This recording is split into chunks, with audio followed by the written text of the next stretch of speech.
Hey guys, welcome back to the Another Excuse podcast, where we chat to founders, creators, and self-starters about how they started and where they are now. Today's guest is McCreedy, the founder of Quench, an online delivery platform that started out in alcohol and scaled into groceries and pharma. In our conversation, we chat about things like starting a business and coming up with the idea, and scaling and all the lessons he learned along the way, and exiting the business and post-exit life. It's a great conversation. I really enjoyed it, and I'm sure you will too. Enjoy the show.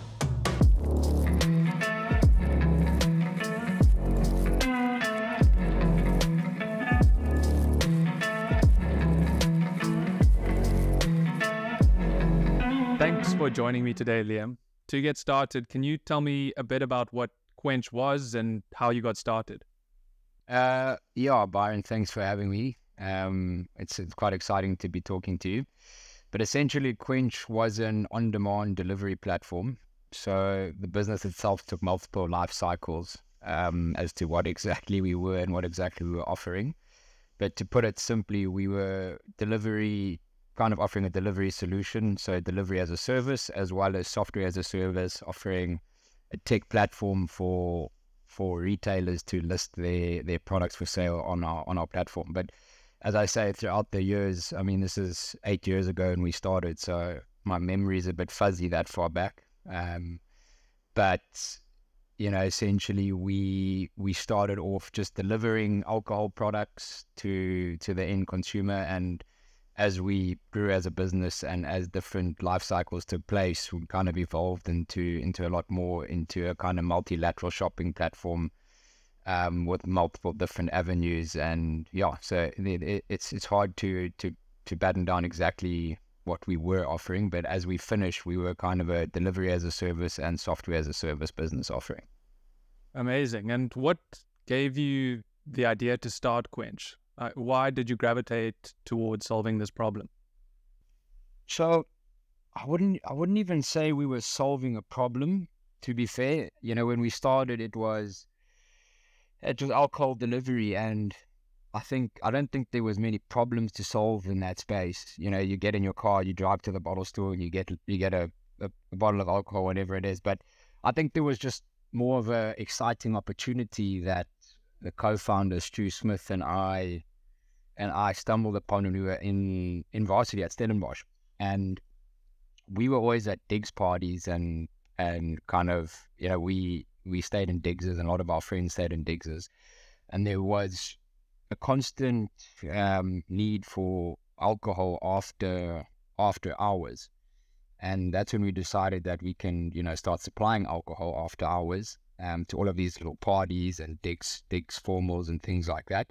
And I think from there, we just organically, we just started driving the process more and more and more by supplying more alcohol to these events and parties. And then quite soon after that, we realized that, this is something that we could maybe scale into a little business. I wouldn't say there was like a problem that needed solving, more just a little gap in the market that we thought could evolve into something a little bit bigger.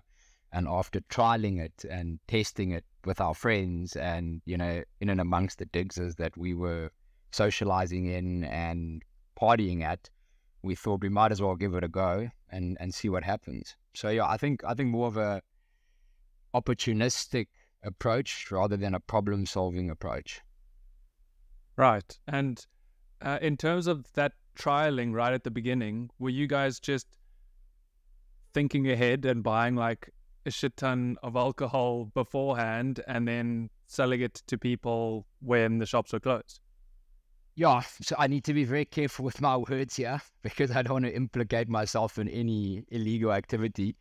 But to a certain threshold, you are allowed to resell alcohol below a certain threshold without an alcohol license.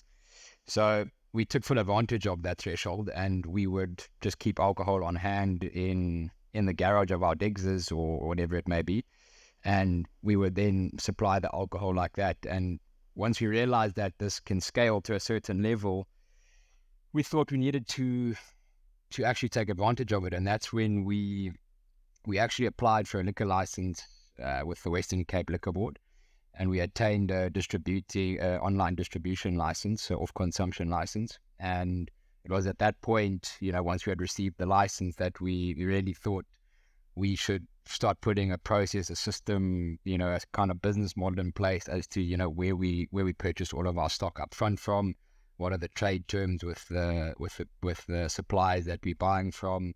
And I think from that point on, it merged into a small business as opposed to, a side hustle at university, getting us a little bit extra pocket money, put it that way. Yeah, it seems like a very natural sort of organic growth.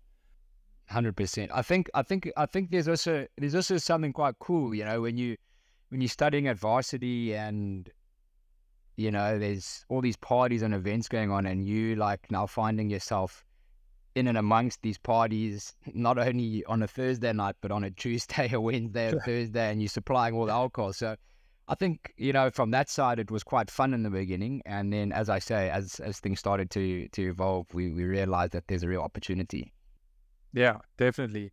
And many people talk about business ideas, like at university, they notice a gap in the market and they're like, oh, it would be cool if we did that. And they never really do anything with those ideas, usually out of fear. Did you have any fear of starting this business, or how did you approach it? I think initially there was no fear because, we were in our third year at varsity, still had another year to go. Who knows, maybe if we were planning to do masters, it could have been longer. But at that stage, we were 3 years into university. If we took the risk when we decided to form this into a business other than just supplying alcohol, if it failed a couple of months down the line, so be it. We're going to go back and carry on studying as we were doing and potentially get into law or into economics or something like that. But and no offense to anyone who's doing law, but it wouldn't have been a path for me. But yeah, so I think there was very little risk because there weren't very high stakes. You know what I mean? So I think that we didn't really feel the burden of risk, and I thought it was just kind of let's see where it goes, and whatever happens, and if it succeeds, it succeeds. If it doesn't, well, it was something fun to do. And if it did fail, maybe it would have taught us a little bit of lessons in business, in small business trade. Definitely. And then at the sort of inflection point when it started becoming like, okay, this is a real thing, this is a real business, were there any fears involved in that and like the expansion of the business and scaling? Yes, absolutely. So I think once we had acquired our liquor license, we then realized we needed to get a warehouse. So we needed to start stocking, enough liquor on hand to be able to make this thing turn out properly. And I think that's when a little bit of butterflies and nerves came in, should I say, because you're starting to buy, 100, 200,000 worth of stock on hand that sits in a warehouse just outside Stellenbosch. So, safety risk of the warehouse, you're not putting capital up front to buy stock. So I think there was a little bit of risk in that. We tried to mitigate the risk as much as possible by, security, taking small amounts of stock on hand as best as we could. And I think it was at that point when we realized the stakes were quite high that Stu and I said to each other, we need to maybe take it a step further and, put our feelers out and get some potential partners in / investment with people with a bit of experience, people with a bit of knowledge in this retail space that we're in. And I think that was kind of our mitigation of risk, to say, let us go and put our brains together, put our heads together with guys that are a bit more, have got a bit more experience in this space, and see where we can absorb and take in all the information and knowledge that we can to try and lower the panic levels and try and get ourselves, well established alongside guys that have got, very clever guys that have been in the space for a while. So how did you go about finding those experienced people? So we were actually our first ever partner who actually exited the business with me last year. So he's been our first ever partner, and he stayed on the whole way through. he owned a wine farm in Stellenbosch. And when he obviously picked up what we were doing locally here, he approached us to put his wines on our platform. So he said, wants to strike a trade deal. Can I list my wines on your platform, etc.? And after that engagement and after that initial kind of partnership formed, he then obviously saw that there was quite a big scope for this business in his view. And that got us around the table in terms of talking and chatting about potential investment, potential partnership moving forward. And long story short, that discussion and those engagements turned out to him being our first initial investor in the business and shareholder alongside Stu and myself. Great. Amazing how things like that just happen and how it unfolds. Absolutely. It's crazy. Absolutely crazy. But, I think we were so advantaged because what we were doing is liquor delivery initially. And I think, in the winelands specifically, you've got this web of wineries and wine farms and, Stellenbosch specifically influential people in that space, in wine and industry like that. So I think that played into our favor. We had the right guys looking at our business, if I could say it in those terms, So I think a bit of luck as well. And certainly timing. Definitely. That's amazing. And at the beginning, once you started scaling, who was doing the deliveries and what kind of systems were you using? So right in the beginning, obviously Stu and myself, we were doing them. And then once we decided to build an app, so we surpassed the website completely. And we thought that obviously the way the market was going, apps were really trending at that time. And Uber Eats had just launched in South Africa the same year as we started Quench in 2016. So we looked at a bit of Uber Eats' model and how they utilize the driver network and things like that. And we kind of built a back-end system that at the time was quite manual, where we would receive an order and then we would send a delivery note and a delivery link to a driver who would then use that link, track it, and then be able to drive themselves to the consumer's house.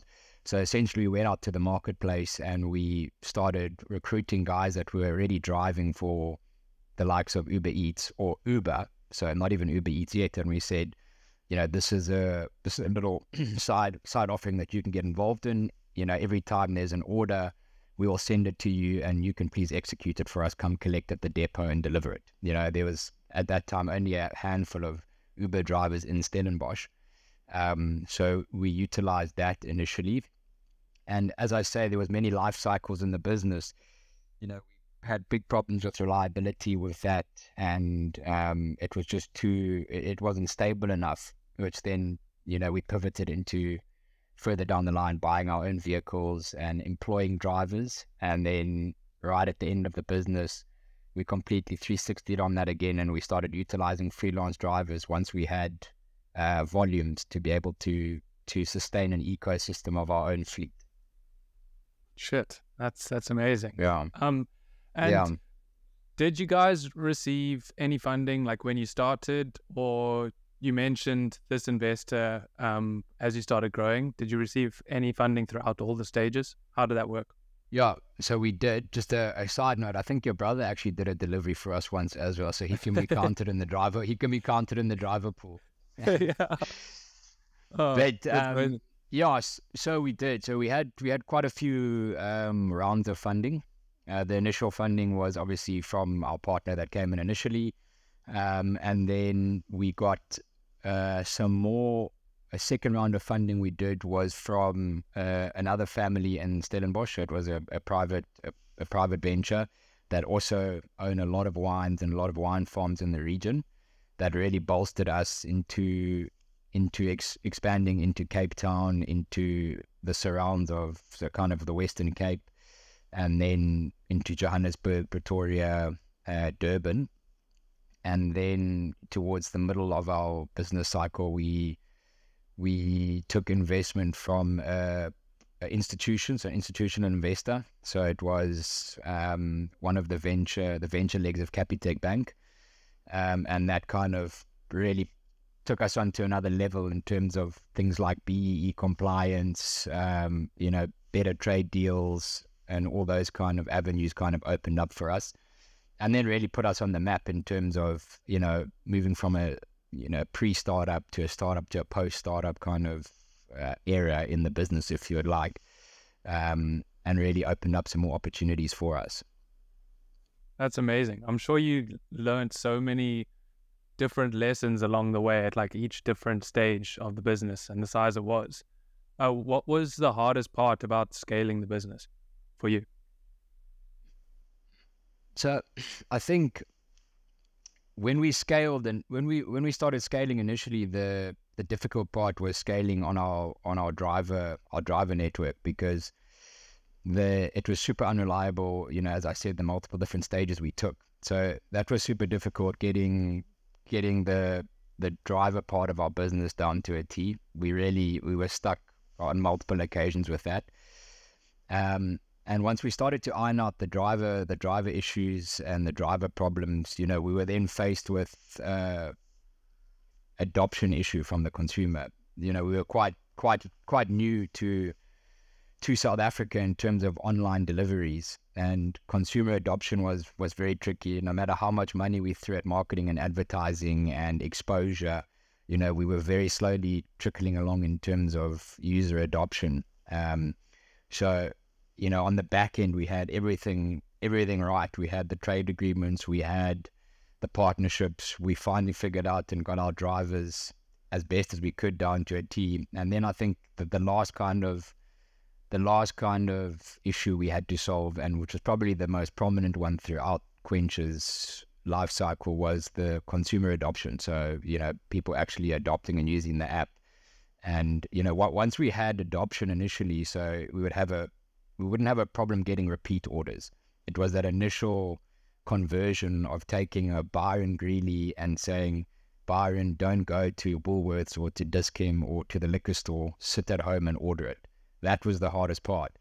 And you can spend thousands on the internet, on Google, on Facebook, and I think until that adoption was finally there in South Africa, we really struggled with it. Yeah, that does sound tough. And just for clarification, is Quench still running? Was it completely acquired when you exited? How did that all work? Yeah, so Quench is no longer, it's running, but in the background. The back end of the technology, certain segments of the technology, staff from Quench, driver networks are still running. But when TFG acquired the business it was December 2021, as you know now, they've launched their own Bash business, which is a multilateral online shopping platform. So all the staff, all the back end stuff is running in the background with TFG, but Quench itself is no longer trading. But what we built out a delivery platform for Dis-Chem. So the Deliver D business was built by Quench for Dis-Chem, which is their online and on-demand delivery platform. So that's still running in parallel, to the Quench backend, and that's its own separate business case called Deliver D by Dis-Chem. Shit, awesome. And when you exited, how big was your team by the time you left? So we were about 120 odd when we were acquired. Wow. That's crazy. So we're a big team, eh? And we started off, we were just two of us, and I think post-COVID, we really had to scale up. Well, during COVID and post-COVID, I think COVID was when mass adoption took place for our platform, of course, because of the restrictions in place and the deliveries. And so that was when we scaled our team. We were quite human resource intense, because we had a system whereby we had pickers in all of our different retail stores picking, and then with all the different retailers we worked with, we had to have key account managers with them. We had to have category management, pricing, all those kind of things, which had to maintain the platform itself. So yeah. Shit, that's crazy. And what what would you say was like the hardest part about hiring like good members of the team? Yeah, it's a good question. I think the hardest part for us was the tech team. Getting our tech team right was very difficult. It's, the ins and outs of tech coding and things like that really escape me. It's not for my desk. That's for sure. So I think being able to find the right guys was very tricky for us. And then what I would say is what we kind of took an approach when hiring. I'm talking tech away now, tech aside, Yeah. of rather getting the right character for the Quench business case. You're dealing with a startup. You're dealing with extremely high pressure, extremely short deadlines, and you've got to be extremely nimble. You've got to be able to have a certain kind of character to do this, because tomorrow or yesterday you were recruiting a driver, and tomorrow you are signing off on a driver SOP. You know what I mean? So there's a lot of moving parts and a lot of pieces. So to look at the character was really good. For instance, when we launched our marketplace, which was a kind of shipment model within Quench, we hired a car salesman to go and sell software as a service. So there's parallels there in terms of they selling something, but the one guy's been selling V8 combustion engines, and now we're asking this guy to go and sell, a different variety of wine farms on a marketplace. So I think, everybody's on paper an expert, and you get the CV and he is blah, blah, blah, blah, whatever it is. He's an expert in this. And yes, we get that. So can you do what you say you can do? Yes, you can. That's fantastic. And then how does the character fit? How does he fit in from that point of view? So I think that was the kind of route we took when looking at it. Quick interruption from me. The podcast is starting to gain traction, which is amazing. And thank you so much for the support. If I could ask you to do one little thing, could you please rate this podcast on whichever podcast platform you listen on? That little action goes a lot further than you think and would really help the podcast grow. Thanks in advance. I really appreciate it. Back to the episode. Yeah.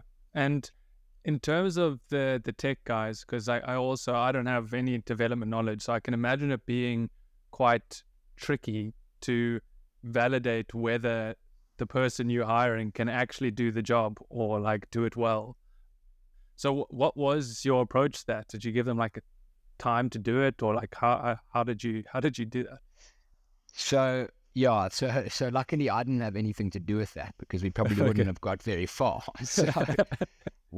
So we had the initial developers of the Quench app. Developer it was one guy, and we engaged with him very early on when we were still in our Stellenbosch days, who actually built the Quench app, the first inception Quench app that was ever built. He stayed with us all the way from inception till acquisition. And he built out many systems for Barclays Bank. He spent a lot of time in the UK, and we obviously gave him sweat equity in the business, because we couldn't pay him from the word get-go. He believed in the vision. He believed in what we were doing, and he enjoyed having beers with us in Stelies every Friday. So it was a cool gig for him. It brought his age down a bit, which he really enjoyed. And I think in terms of the tech hiring and the tech transformation we made, it was kind of in his court, and he's a veteran in the game of coding and tech development. So we left that side to him. And of course, the character analysis, we all would sit in a room and understand what we're looking at. But the nitty gritties of can this guy code or can't he was all taken on by him. And through various tests, they would get a project to do in 2 or 3 days or whatever it was, depending on what segment of technology he was looking after. And could he do it? Yes.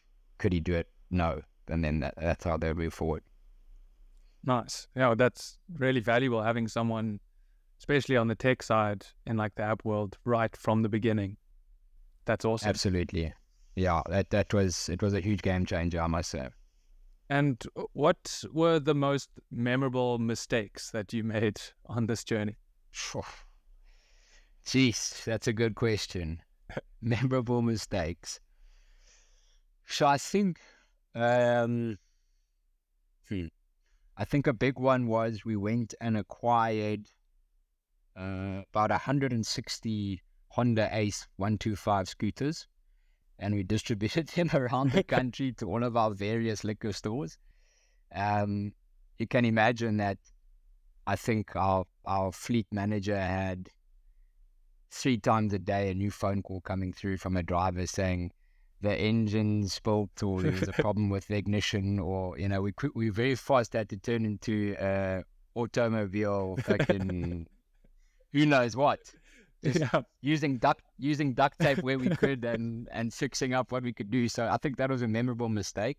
As I said earlier, we pivoted from there and we kind of reversed the model and we sold all those bikes back into the driver network at a very discounted rate and gave payment terms, and we put together a empowerment scheme whereby we would let, you know, guys who wanted to drive on multiple platforms like Uber and things like that, we put together a scheme whereby they could purchase the vehicles from us and pay it off over a period of time after doing orders for us and Uber Eats and things like that. So that was quite cool. So at least we corrected that error, which was nice. And then I think a big error we made was hedging our bets on Spar. I don't know if I'll get in trouble for saying that, but with the Spar group. So as you know, we started delivering liquor for Spar, and Spar is a voluntary trade business. So it's not like a franchise. Each Spar store has their own owner and they're their own CEO, and they just fly the Spar banner and they pay a royalty to Spar, whatever it is. And I think for so long we hedged our bets on Spar. You know, it was always in our expansion plan to leverage the business into groceries. And, you know, with Spar, we waited and waited and waited, and, you know, we kind of didn't get anywhere. And I think it's a valuable lesson we learned there, because we didn't want to take the risk of going to another retailer, and we just thought it's our comfort zone. Let's stay here, let's stay here, let's stay here. And in the end, they didn't end up adopting Quench for groceries. And in fact, the group Spar itself, the Spar head office, didn't adopt Quench as a condoned supplier to their voluntary trade owners. And that really set us back a bit. But, you know, long story short, as it was probably a blessing in disguise, because the next step was our Woolworths partnership, which obviously elevated the business tenfold, and then following that Dis-Chem. So, you know, if we had stayed with Spar, we would have had to only do Spar groceries. We wouldn't have been able to do pharmaceuticals with Dis-Chem. So everything happens for a reason, but it was quite an expensive mistake that we made. But yeah, in hindsight, it is what it is, and it worked out well. Yeah, that's well, it's great that it worked out well, and such valuable lessons. Yeah. And so it seems like at each stage there were like significant stepping stones or jumping blocks. Are there any significant skills that stand out in your mind that like you're surprised that you learned along the way or never expected to have learned? Definitely. I would say a little bit of finance skills. I'm really not a numbers guy. Like run a mile from numbers. Terrible. Just can't do it. Freaks me out. And I think being forced into actually really trying to like engulf yourself in understanding the business, understanding the numbers, understanding, you know, how this machine turns was really insightful. I would say that's a skill that I picked up and had to really learn and adjust to quite quickly. And then people management, as you know, I mean, we all social guys, and, you know, being able to speak socially in a social environment's one thing, and we all find it quite easy, but having to deal with people in a very high stressful, high pressure environment really grounds you, I think, as a leader or as leading a certain business. It really grounds you to be able to try and understand what's going on in that person's head before you jump to conclusions or before you make assumptions. So I think patience and numbers. That's my takeaway. Patience and numbers. Nice. Those are very valuable takeaways. And I'm sure there were so many micro skills and so many things you learned along the way. But what did you enjoy the most about running Quench, if there is anything that comes to mind? Yeah, there was some enjoyable moments, definitely.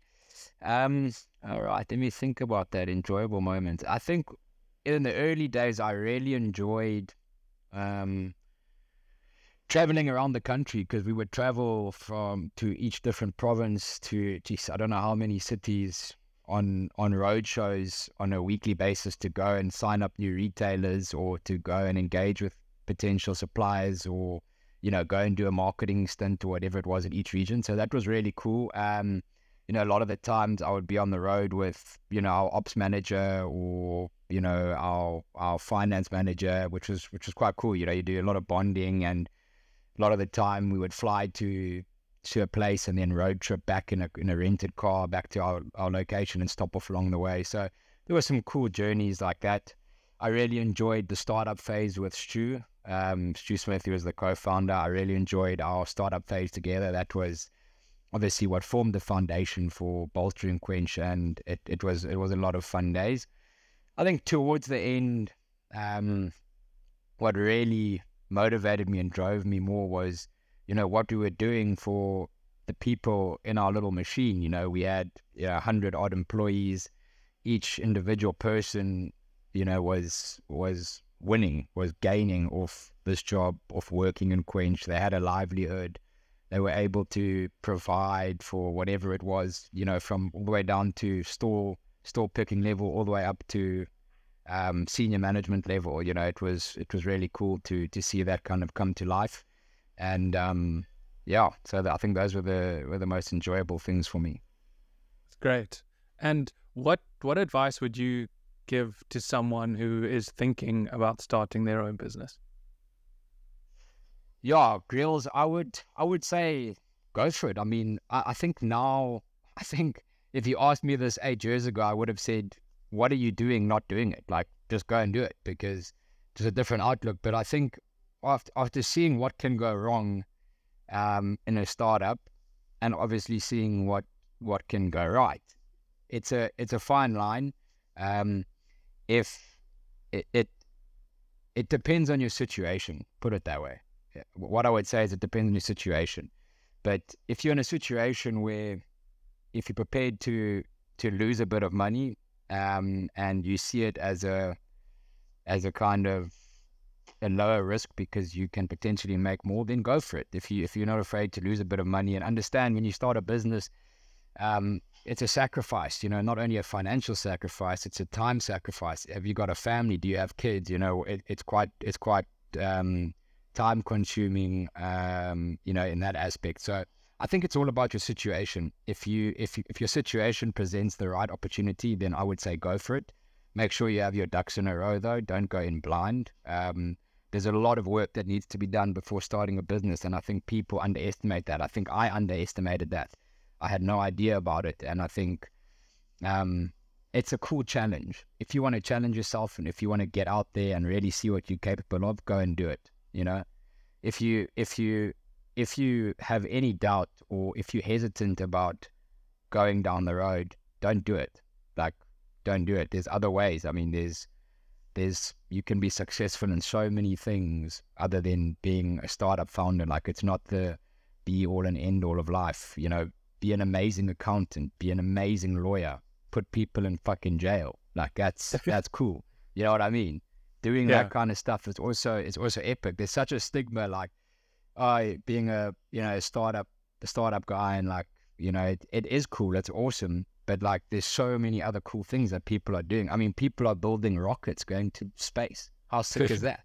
You know what I mean? And those are all like trade, like that's tradesmanship. Like, you need to be qualified. That's like a 9-to-5 job that people are doing, and it's epic stuff.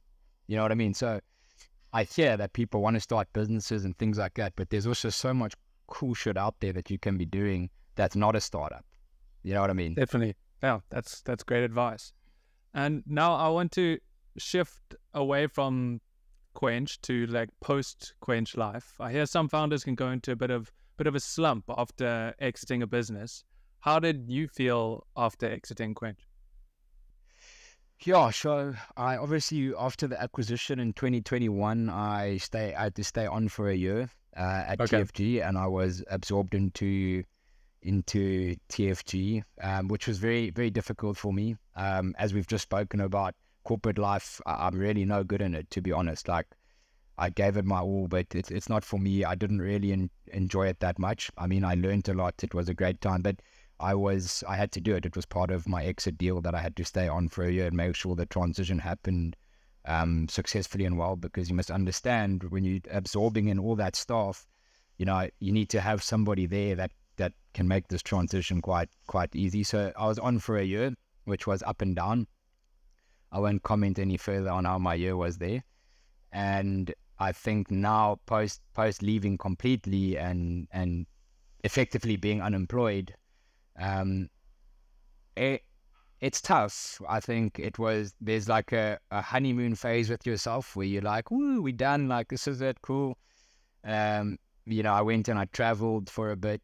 My wife and I went traveling for, good 2.5 months. I think we owed it to ourselves. She also broke her back for me in Quench, over the years that we were in Quench. She had to put up with a lot of stuff, and I think that we owed it to us to go and just switch off and take a break. And I think that was so amazing and such a good, cool thing to do. And we were able to switch off. We enjoyed the time together. We enjoyed being away from a work environment. And now recently getting back about a month ago, I'm pretty much tearing my hair out. I'm pulling at loose ends here. So there's only so much golf one can play in a week. And I think I'm certainly ready to get back into the next venture and get back into working. I'm looking really forward to it. But if we had spoken 3 months ago, I would have told you that I'm not working again for another year. You know what I mean? Like that's how it is. So it's so crucial to do what you want to do. If you want to take like a 2-month break, like do it, because it's such a game changer for your mental state, and it can really realign you to what you're looking to achieve in the future.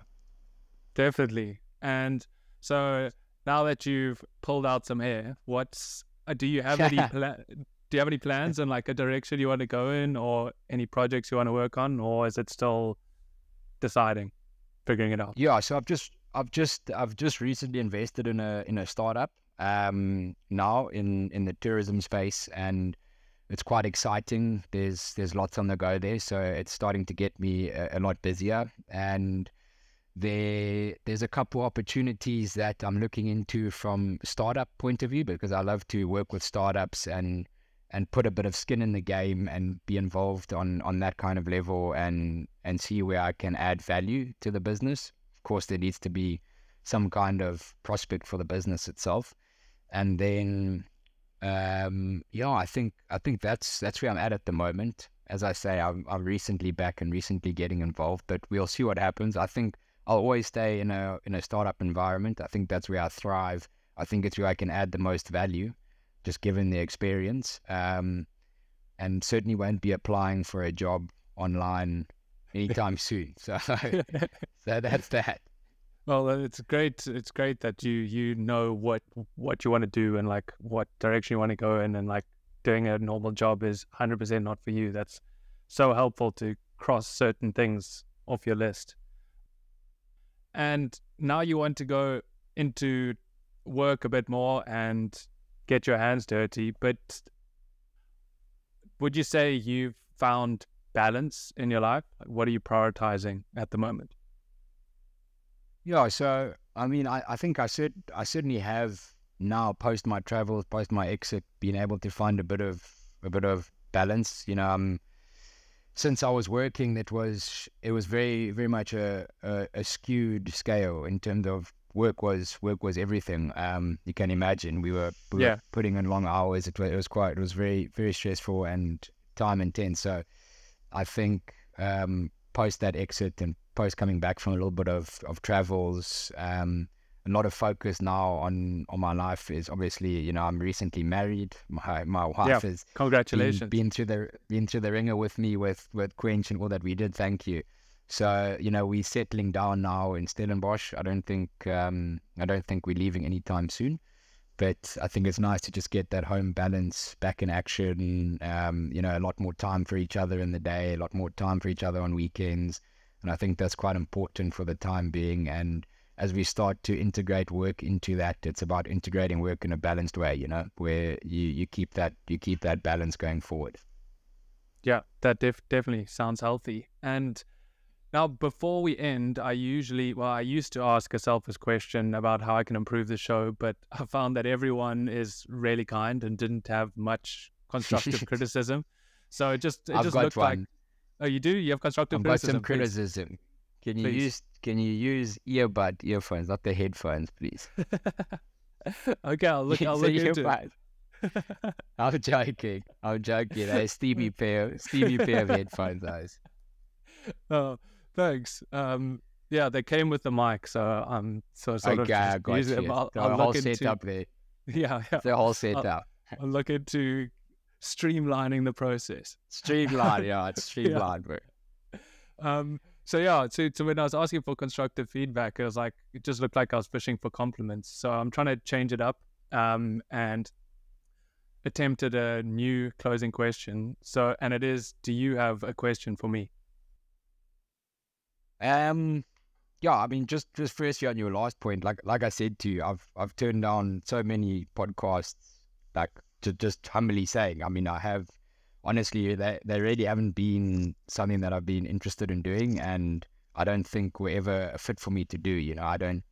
I'm not so good with my emotions where I sit and pour out what we've been doing, how we've been doing it, what the next steps are and things like that.